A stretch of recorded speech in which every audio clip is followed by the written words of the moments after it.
What is going on, Strength Side family? Trevor and I got together to do a squat and hang mobility session. This is simple, low-hanging mobility work that can have amazing effects on your body. We're giving away 3 of these Primal Movement shirts. Details at the end of the video. It's good to keep in mind that the more challenging this is for you, the more opportunity you have to make gains from this. Natural mobility works best if you do it consistently, a few times a week or even daily. But before we get started, let's talk about some ways to fit this to your level. Whenever needed, you can hang with your feet touching the floor. If you don't have an overhead bar, you can hang horizontal on a countertop. But get a pull-up bar. Squats always become easier with elevated heels. The higher the better in the beginning. Also feel free to use some hand assistance when needed. Keeping these variations in mind, let's get started. We're going to start with 1 minute in the squat position. I'm going to be narrating this for myself, but you can also follow along with Trevor if you'd like. Notice we have our heels on some books for this first round of squatting. I find this nice for easing myself into fully bending the knees, ankles, and hips. Usually the first round is just about getting your body to feel comfortable and relaxed. So focus on your breath and let your body warm up to this position. The more foreign this position is to you,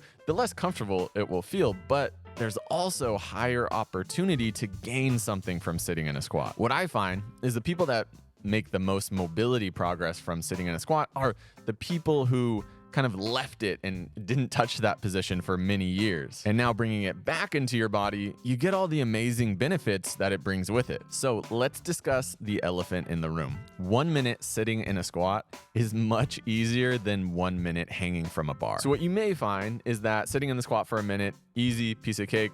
Then we go to hanging, maybe your grip is giving out at 30 seconds. That's completely fine. I'd recommend just putting your feet down for the remainder of the hang, or just dropping down and using it as some rest time to recover. But hanging strength comes quickly, so you'll probably find the next session you can do more.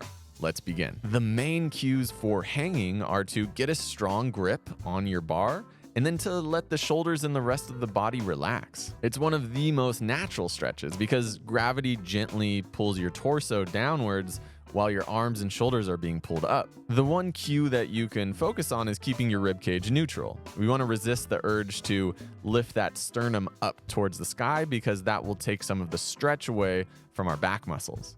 So as we hit this 30-second mark, remember that you can always set your feet down, and this will offload some of the weight from your shoulders, but you'll still be receiving a lot of the good hanging benefits. Try not to fatigue yourself too early because we still have a few rounds to go. So take your time, think of the future. You're gonna come back and you're gonna do this routine again, right? Next week or in a few days, and the hanging is gonna feel easier. You'll be able to do a little bit longer. All right, excellent work. Let's change positions back to our squat. So I'm going to remove the books under my heels on this one and squat flat-footed.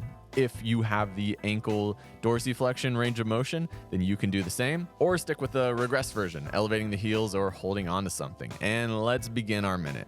Now the same goes for squatting. You could always begin in a freestanding squat position, and maybe at 30 seconds, you're starting to fatigue a lot, then you start holding on to something. It's all about building and accumulating more and more time in this position.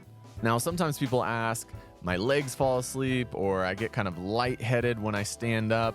What should I do to fix this? So this used to happen to me when I first started spending time in a squat maybe 12 years ago. I think this is just the body not feeling familiar here. And just spending more and more time down in the deep squat position, your body will adjust and adapt. But if you are experiencing any of these things, then you probably just need to spend less time down here in the beginning. So the goal can be to work up to these 60-second chunks, but maybe your first time's doing this, you're only doing 20 seconds. Training the body to get better at something is all about adaptation. And that just means that we need to slowly, gradually give our bodies this stimulus.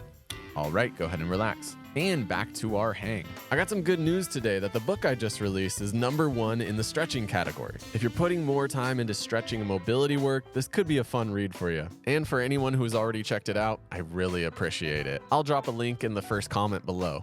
Now, let's get back to our hang. We receive a lot of questions on this pull-up stand right here and just other options for hanging in general. We made a great video last year about our favorite 5 pull-up bar stations and how you can get something set up at home. We'll link that on the screen and in the description box below. And let me tell you, having a low barrier to hang can feel really nice. I keep a doorway pull-up bar in my house, while I also have a squat stand in my garage. So I have multiple places that I can hang, and that doorway pull-up bar, whenever I'm doing some work on the computer, I can just stand up, go hang for a little bit, get a nice stretch. That's one of the cool things about this squat hang combo is it can really fit into your day in a lot of different ways. It can break up computer work.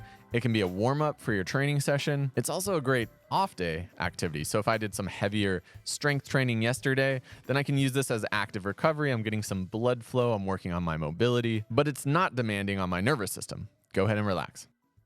So that's 2 rounds through. By now, you should be feeling pretty warmed up. I find for most people that this 3rd round is often the best feeling round because you're warmed up, your blood's flowing, but you're also not in too much fatigue quite yet. So keeping that in mind, as we move into this 3rd round, let's drop down into that squat. So this round, I want to highlight 2 of the really big benefits that I see with the resting squat. Number 1 is that most of us don't put our ankles into full flexion throughout the day. And this ankle range of motion is what allows our knees to move forward and our hips to sit down between us. This is also why if you have really stiff ankles, the squat can be quite challenging. The good news is that just sitting in the squat is going to help improve that ankle range of motion. But you can always add in a few simple calf stretches before you're doing your squat work. The classic downward facing dog, or standing upright facing the wall, putting your toe against it and leaning forward. These are some simple ways that you can prime the ankles to get into this deeper squat position. And of course, elevating the heels to work on those stiff ankles as we work on the squat. The other is breathing. When you're down here in a deep squat, it's harder to breathe shallow into your chest. This position naturally helps us breathe and expand our rib cage. And that's gonna feel good for anyone. Go ahead and relax. All right, and let's move on to hanging.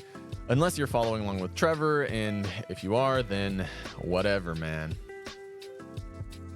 One of the things that is really interesting about hanging is that kids do it so easily. Before we've accumulated stiffness and even strength, our shoulders are really naturally designed to be able to hang off of things. So I have 1-year-old twin sons, and what I notice is that they're constantly hanging off different objects. So I think that if we want to gain strength through some of our pulling muscles with doing things like chin-ups and pull-ups, we really need to first establish healthy, strong shoulders that can naturally hang off things easily. And this is what we often say about squat and hang positions, is it's really low-hanging fruit for anyone to dramatically improve their mobility, but also overall functionality. By taking back the abilities that we were born with and we had as kids, our bodies naturally will be able to do more. We won't have a problem with everyday tasks and will be more primed to gain strength and athleticism. Drop a comment below if you could tell that I was really struggling on this last hang. Go ahead and relax, celebrate. 3 rounds done. We use a position in our master mobility program that we think is equally as important as squatting and hanging, and that's the crab press. So we're gonna finish up by getting a nice stretch for the shoulders and hips. From a seated position, you're gonna place your hands directly behind your hips. You're then gonna lift your hips up in the air while pressing the ground away behind you. You can see on Trevor that he's keeping the back of his shoulder really active. As you push those hips up forward, you're gonna be getting a really great stretch for the fronts of your shoulder. Oh, hello, Shiloh. Thanks for making an appearance. So we're doing 2 20-second holds, and if at any time you're feeling too fatigued, go ahead and just set your hips down. So give your arms and shoulders a little time to recover. You can shake them out a little bit. We have 1 more hold, then we'll be done with this session. Stick around to the end of the video because we're gonna give away 3 of these Strength Side Primal Movement shirts. I'll let you know how you can enter to win. And let's go ahead and begin with another 20-second hold. The great thing about the crab is you can always vary the intensity by not lifting your hips as high. Even just slightly lifting your hips off the ground will put your shoulders in a good stretch. Notice my fingers are facing more backwards and Trevor's are facing forward. You can play with these 2 variations and see how your shoulders feel. All right, go ahead and relax. Awesome work, everyone. We made it the full 10 minutes with a lot of good mobility work for your body. We love to end a session like this with some shaking or arm swings just to relieve all the tension from our muscles. To win the Strength Side Primal Movement shirt, comment below your favorite stretch. Could be anything. Also, where you're located in the world. This routine in our membership actually has 3 more rounds, so if you want to push yourself more in the future, you can try 3 days for free to gain access to it. Link in description. Come back and do this again soon, as always. Whoa, crush that.